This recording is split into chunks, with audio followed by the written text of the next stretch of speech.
Hello, everyone. This is Ray Trevino, and I will be presenting the dual ethnography interview conducted on Miss Denise Dolacek Schmidt. Some background info and visuals to help you contextualize the information. As you can see, Miss Denise resides in Claflin, Kansas, and I reside in Alamo, Texas. On the bottom maps, you can pretty much get a visual representation of how far we are separated. Uh, Ms. Denise is married with children. She has two children in school, public school, a daughter and a son. I have a 14-year-old son in public school as well. Ms. Denise is pursuing an educational leadership doctorate, and I am pursuing an adult leader learning and leadership doctorate as well. Ms. Denise currently works for Fort Larned USD with a student enrollment of 855, and I work for Farson Juan Alamo ISD with a student population of 31,234 students. Ms. Denise works as an executive special education director, and I work as a high school social studies teacher. Photography interviews were supposed to answer the main research prompt, which was supposed to explore ways in which the personal histories and motivations of two graduate students at a Midwestern university intersect and overlap at this moment of their adult learning and careers. The two support questions that were developed, they were driven by a critical perspective, which the ideas of the themes that emerged, by the way, they were, we noticed they were predetermined by our subjectivity.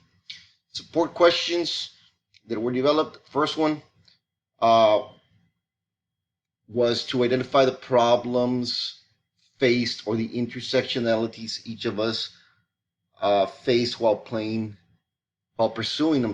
their higher education or doctorate degrees.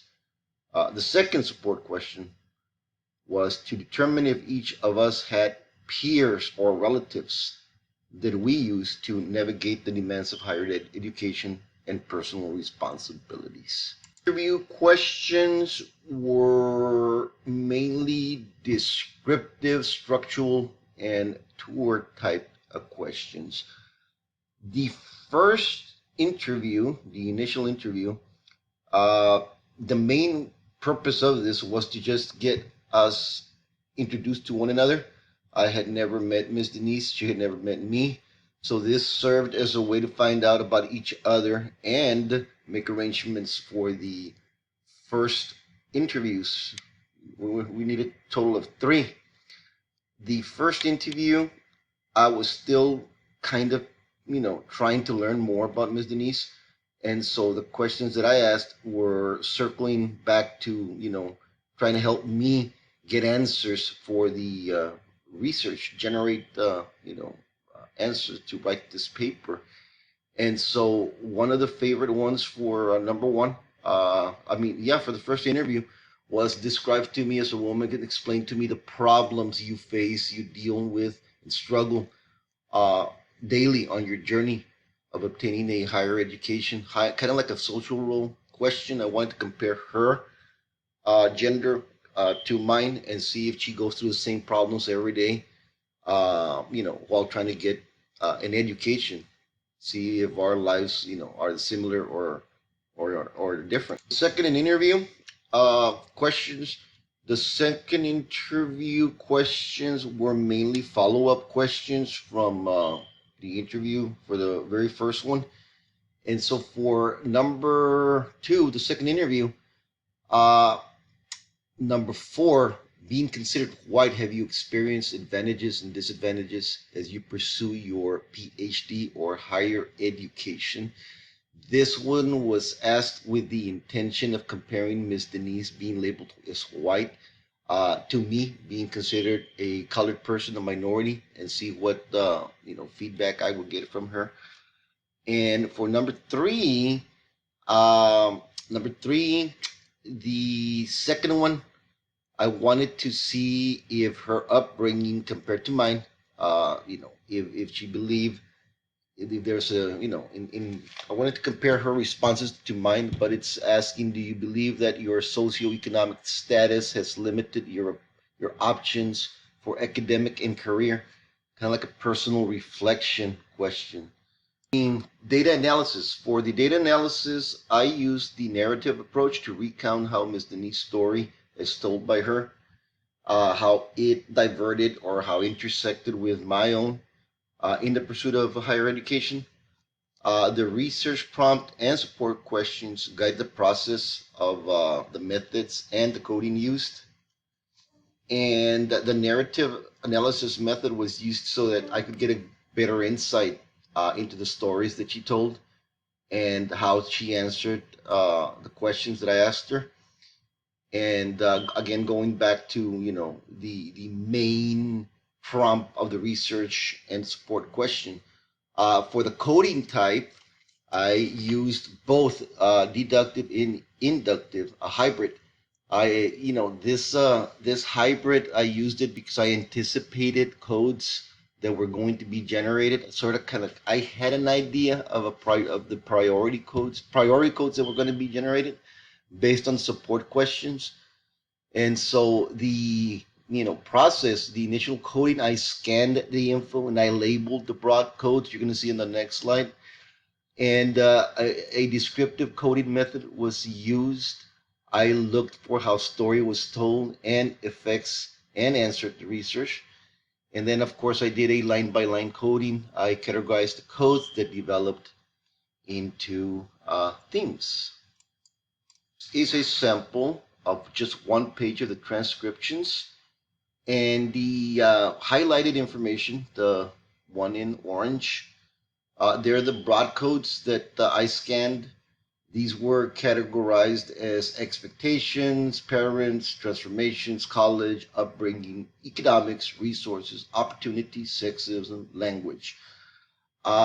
These were then grouped into the themes of culture, socioeconomics, family, gender, religion, geography, and race.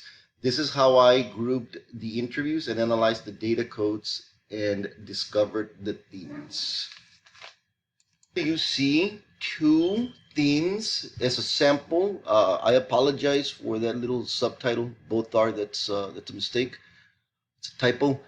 But these two are just two examples. There's more.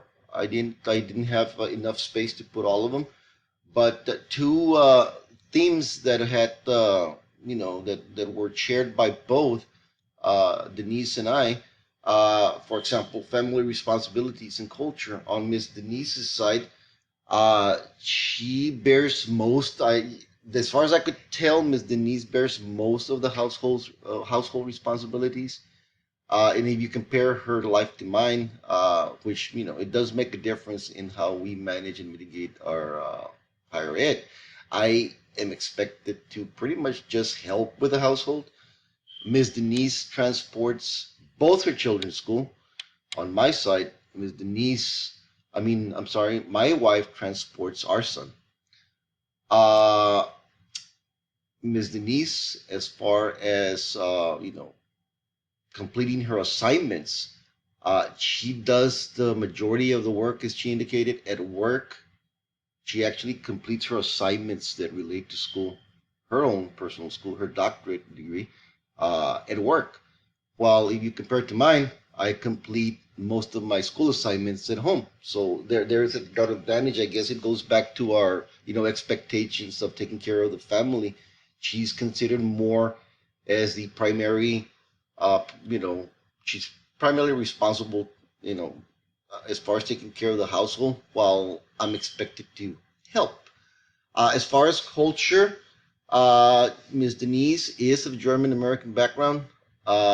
I myself, I'm Mexican American background, and both our parents, there was that similarity there that both our parents encouraged education. Uh, where we were kind of like different here, her father did encourage her to pursue a business degree, and on my side, my father he encouraged me to pursue a quote unquote man's job. These are some of the themes that were generated, some of the findings.